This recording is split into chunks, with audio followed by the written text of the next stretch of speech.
Oke,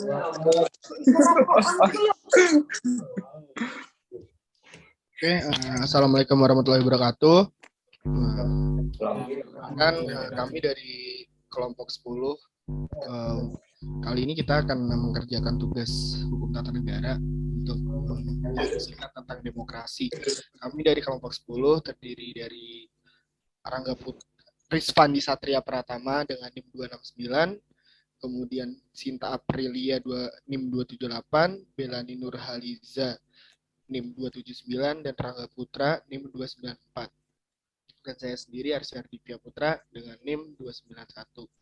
Oke, yang pertama-tama saya selaku peserta dan juga moderator dalam diskusi ini, saya akan memberikan pengantar apa sih demokrasi itu yang akan kita diskusikan hari ini.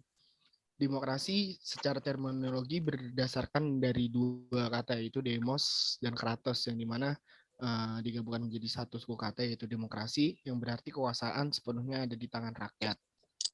Nah, kali ini kita hidup di dalam lingkungan negara republik yang parlementer dan juga menjunjung tinggi nilai-nilai demokrasi seperti menanamkan hak-hak individu kepada setiap masyarakatnya. Kali ini apa sih sebenarnya demokrasi itu yang lebih jauh, dan sebenarnya apakah memang demokrasi adalah suatu sistem yang memang ideal telah dianut oleh negara gitu. Setiap negara, tidak hanya Indonesia saja, karena di tahun 1959 kita sudah pernah memakai demokrasi terpimpin, kemudian ada juga demokrasi di Orde Baru yang terpusat, di mana mungkin banyak pemikir yang menilai bahwa demokrasi Orde Baru adalah demokrasi yang bukan demokrasi, yang mana artinya berarti sistem pemerintahan sangat otoritarian. Oke, hari ini setelah pasca reformasi, kami selaku masyarakat sipil yang juga lebih spesifik sebagai mahasiswa, kita akan membicarakan demokrasi. Nah, apa sih demokrasi itu? Ayo kita ngobrol bareng-bareng. Jadi kalau menurut kawan-kawan tuh, siapa nih yang mau ngomong duluan soal apa sih demokrasi itu segala macam? Ayo, silakan. Menurut aku ya. Tolong Mbak Bella di on cam-in aja nggak apa-apa. Oh iya.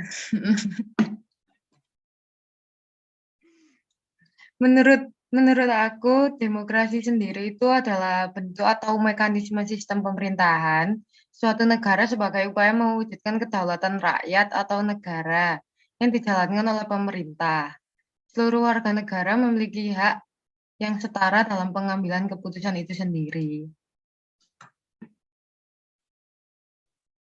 Oke, jadi menurut Mbak Bella, demokrasi adalah salah satu kekuasaan yang berada di dalam rakyat yang memiliki hak-hak individu, yang kemudian kalau misalnya kita melihat negara hari ini, yang duduk-duduk di jabatan-jabatan strategis adalah rakyat-rakyat yang juga mendapatkan kepercayaan dari rakyat yang sebenarnya gitu ya Mbak. Jadi menyampaikan aspirasi rakyat melalui wakilnya, kurang lebih seperti itu ya Mbak Bella ya, suatu Iya sih, sistem. sejauh itu ya seperti itu. Oke, makasih Mbak Bella. Terus yang lain gimana? Menurut kalian apa sih demokrasi itu sebelum kita diskusikan nanti? Menurut saya,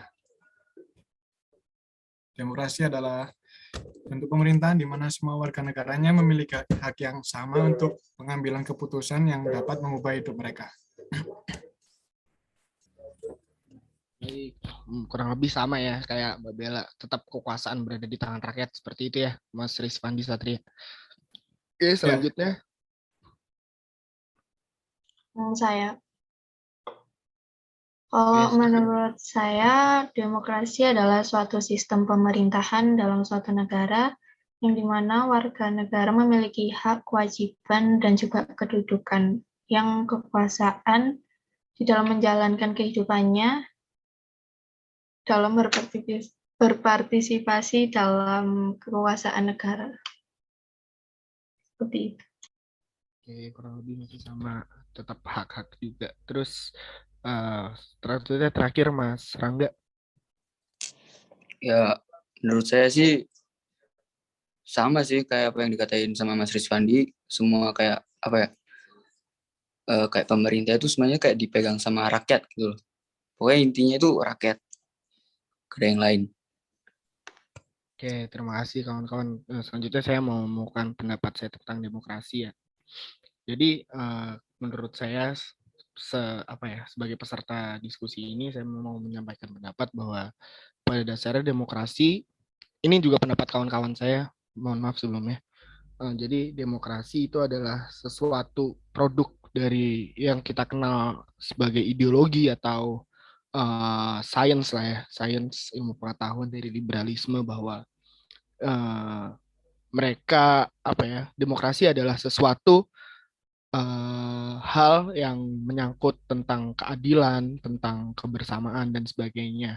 Mungkin sepengetahuan saya pemikir-pemikir liberal yang juga menjunjung demokrasi ada seperti John Rawls, kemudian tentang demokrasi ekonomi. Kalau di luar kita punya tentang bukan demokrasi ekonomi, demokrasi ekonomi liberalisme ekonomi maksud saya ada Adam Smith, kemudian banyak sekali pemikir-pemikir yang menjunjung tinggi demokrasi, nilai-nilai demokrasi dari sistem sosial, sistem politik, dan ekonomi. Nah, di Indonesia sendiri, di founding father kita atau presiden pertama kita, Soekarno telah mengemukakan demokrasi, sosiodemokrasi, demokrasi dalam arti demokrasi politik, demokrasi ekonomi yang dimana setiap hak-hak sipil harus dipenuhi namun tetap harus dimusyawarahkan. Jadi kurang lebihnya demokrasi itu bisa dicapai dengan cara demokrasi yang telah dimusyawarahkan dan disepakati bersama. Jadi bukan, kalau menurut founding father kita, demokrasi Indonesia tidak cocok dengan demokrasi yang kebarat-baratan, demokrasi yang 50+1 dan sebagainya, tapi di mana musyawarah adalah hal yang terutama untuk mencapainya demokrasi. Terus kalau misalnya kawan-kawan di sini menurut kawan-kawan di sini ini belum sih demokrasi itu udah benar-benar ideal belum sih di Indonesia tuh kayak kalau misalnya kita menjurus ke dua pemikir seperti Soekarno atau Rawls yang mengatakan bahwa keadilan itu sebenarnya di mana kita harus condong kepada suara bersama atau mungkin oleh pemikiran Soekarno di mana demokrasi harus dimusyawarahkan atau condong ke rakyat-rakyat yang lebih tertindas gitu. Kalau menurut kawan-kawan gimana? Lebih setuju yang mana dan alasannya kenapa? Siapa dulu yang mau jawab? Yang mau ngomong? Itu tadi pertanyaan apa, Mas? Ya, kalau misalnya demokrasi itu adalah suatu nilai-nilai yang mengedepankan keadilan gitu ya. Keputusan-keputusan yang diambil secara bersamaan, yang dimana harus condong kepada rakyat, kawan-kawan tuh lebih setuju dengan nilai yang mana sih? Apakah demokrasi itu diambil dari suara terbanyak atau demokrasi yang dimana dimusyawarahkan terlebih dahulu tapi tetap berasaskan pada atau berdasarkan pada keputusan yang diambil harus tetap mengedepankan rakyat-rakyat yang tertindas gitu. Kalau kawan-kawan lebih setuju yang mana? Dan kalau misalnya kalau saya nggak salah baca di dalam bukunya Muhammad Hatta tuh demokrasi kita bahwa kalau misalnya kebebasan atau hak individu itu diberikan secara penuh, maka itu akan kurang lebih kita seperti menggali lubang sendiri untuk masuk ke dalam chaos gitu atau yang sering disebut anarki gitu. Gimana tuh kawan-kawan, lebih sepakat yang suara terbanyak atau di mana kita harus bermusyawarah dulu untuk mengambil keputusan tapi tetap harus berdasarkan kepada kaum-kaum yang telah tertindas gitu. Gimana menurut kawan-kawan?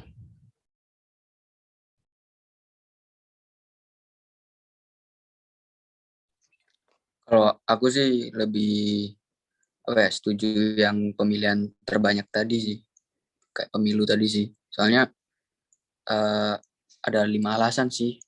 Jadi ada 5 alasan publik puas terhadap sistem demokrasi di Indonesia saat ini. Pertama, kebebasan memiliki pemimpin, melahirkan pemimpin sesuai keinginan dari masyarakat, sistem demokrasi yang terlaksana dengan aman, dan serta adanya perubahan yang lebih baik. Mungkin segitu sih. Jadi itu ya kelebihannya kalau misalnya kita mempraktikkan nilai-nilai demokrasi dengan mengambil suara-suara terbanyak. Ini konteksnya demokrasi politik ya berarti.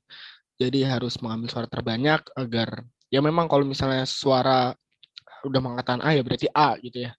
Dan kalau keinginan-keinginan masyarakat itu yang terbanyak ya udah berarti yang itu aja gitu, yang diwujudkan gitu, yang nggak yang suaranya kalah nih ya udah sabar aja. Mungkin kurang lebih seperti itu. Ya, selanjutnya Mas Rizvandi atau Mbak Sinta, Mbak Bella, silahkan.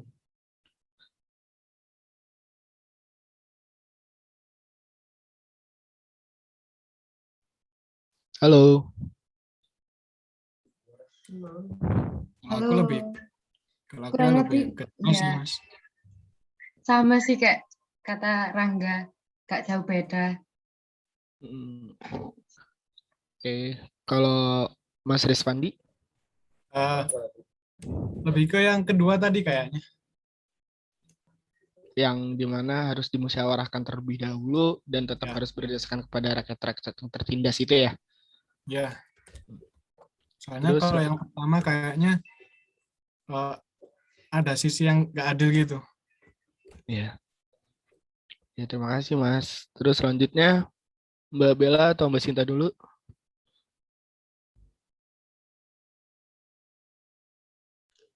Kalau aku sih sama kayak Tolong Rangga. kameranya, maaf. Halo.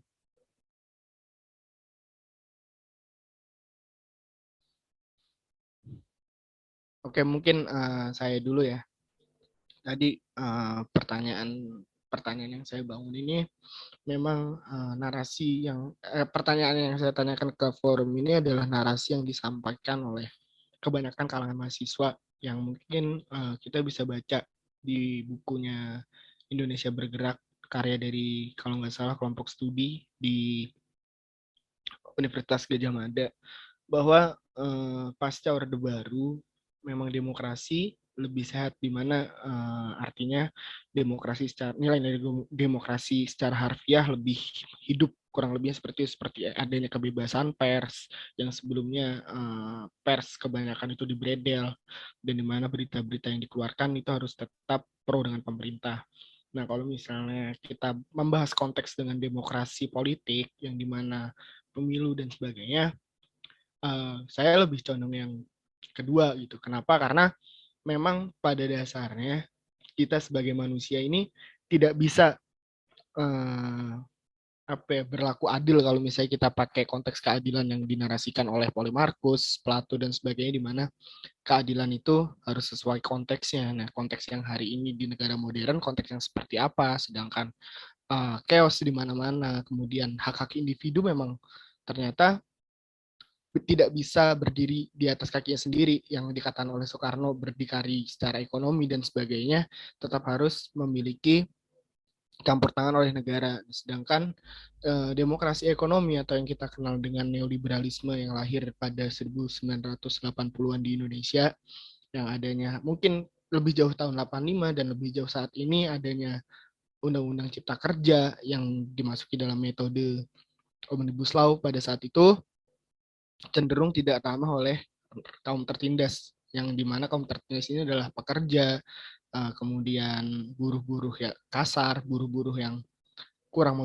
memiliki skill karena tidak mampu menjangkau pendidikan. Dan menurut saya 3 faktor yang harus dibangun oleh negara itu adalah pendidikan, kesehatan, ekonomi, yang dimana di dalam negara demokrasi apabila kita ingin menanamkan nilai-nilai demokrasi sesungguhnya secara hak-hak individu, atau mungkin saya kurang percaya bahwa hak individu itu secara penuh kemudian tidak ada intervensi negara, maka akan ya kemiskinan di mana-mana seperti itu. Dan yang saya katakan di Undang-Undang Cipta Kerja itu kenapa saya kurang setuju dengan demokrasi ekonomi dan demokrasi secara harfiah yang tidak ditanamkan oleh bukan nilai demokrasi. Saya setuju dengan nilai demokrasi yang ditanamkan oleh Soekarno gitu, di mana negara tetap harus campur tangan, karena yang kita tahu di Undang-Undang Cipta Kerja itu nomor 11 ya kalau nggak salah, atau nomor 11 kalau nggak salah, bahwa adanya informalisasi pasar tenaga kerja,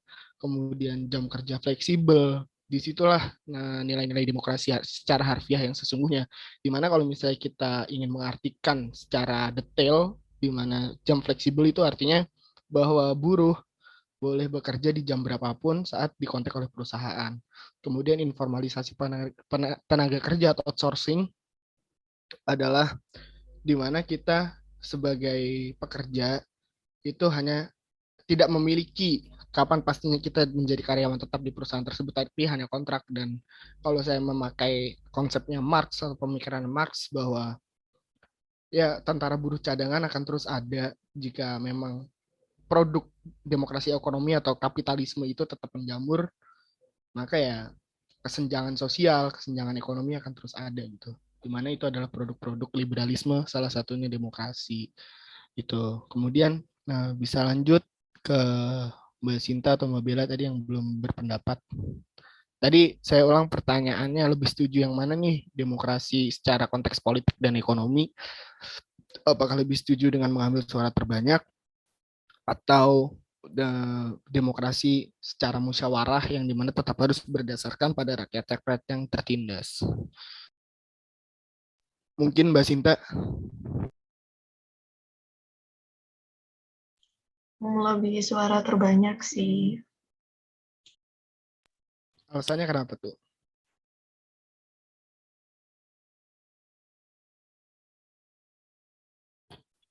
Enggak.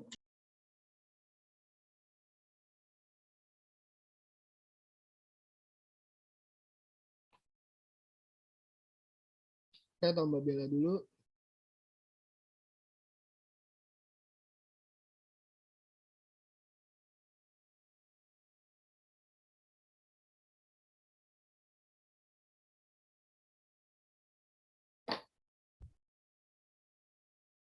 Gimana atau mau saling berpendapat antara pendapat satu sama lain atau gimana?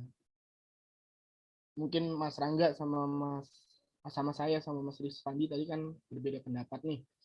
Mungkin Mas Rangga mau menyanggah pendapat saya sama Mas Rizfandi. Gimana Mas Rangga? Suaranya kurang jelas gak sih? Maaf, ini udah jelas. Udah. Nah, ya tadi mungkin Mas Rangga sama saya sama Mas Rizfandi kan beda pendapat nih. Mungkin apa Mas Rangga mau menyanggah atau mau memberikan komentar atau bagaimana? Iya sih, Silahkan. menurutku sih setelah tadi Mas Rizwandi tadi menyampaikan pendapatnya, aku kayaknya sih lebih setuju yang Mas Rizwandi sih yang nomor 2 tadi. Soalnya di Indonesia nih kayak gimana ya? Pemilihan terbanyak itu kadang tuh nggak sesuai ekspektasi gitu loh. Tahu nggak sih? Jadi kayak apa ya? Udah dikira paling baik, tapi ya gitulah pokoknya. Banyak Gitu ini sih. ya, kecenderungan sesuatu yang buruk yang mungkin kita sebagai rakyat tidak mengetahuinya ya. Dengan banyak melesetnya. Ya, oke. Sepakat saya sama Mas Rangga. Kemudian Mas Rizpandi, gimana? Tetap ini ya, tetap berada di jawaban yang sebelumnya ya. Ya, Mau nggak jauh beda sih. selesai. 10 Iya, menit iya. lagi mau selesai, guys. Oke. Iya. Jadi kurang lebih gimana, ada yang mau berpendapat lagi apa langsung kita ambil kesimpulannya?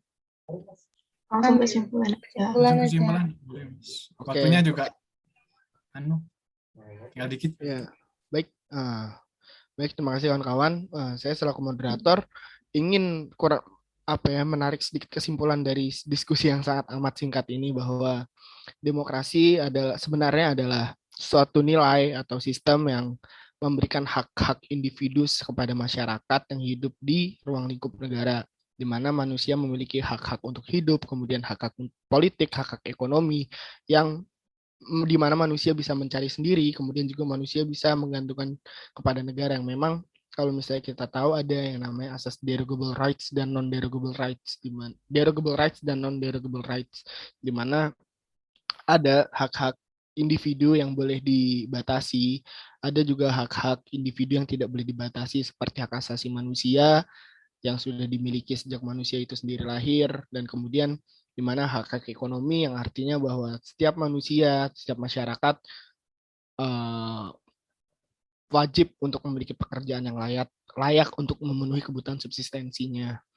Nah, kurang lebih seperti itu. Dan kalau misalnya tadi sedikit menyinggung sejarah, demokrasi yang ditanamkan oleh Soekarno ada demokrasi politik, demokrasi ekonomi yang kurang lebih juga tetap ditanamkan sama seperti nilai-nilai yang ditanamkan terdahulu dan nilai-nilai yang dipraktikkan hari ini.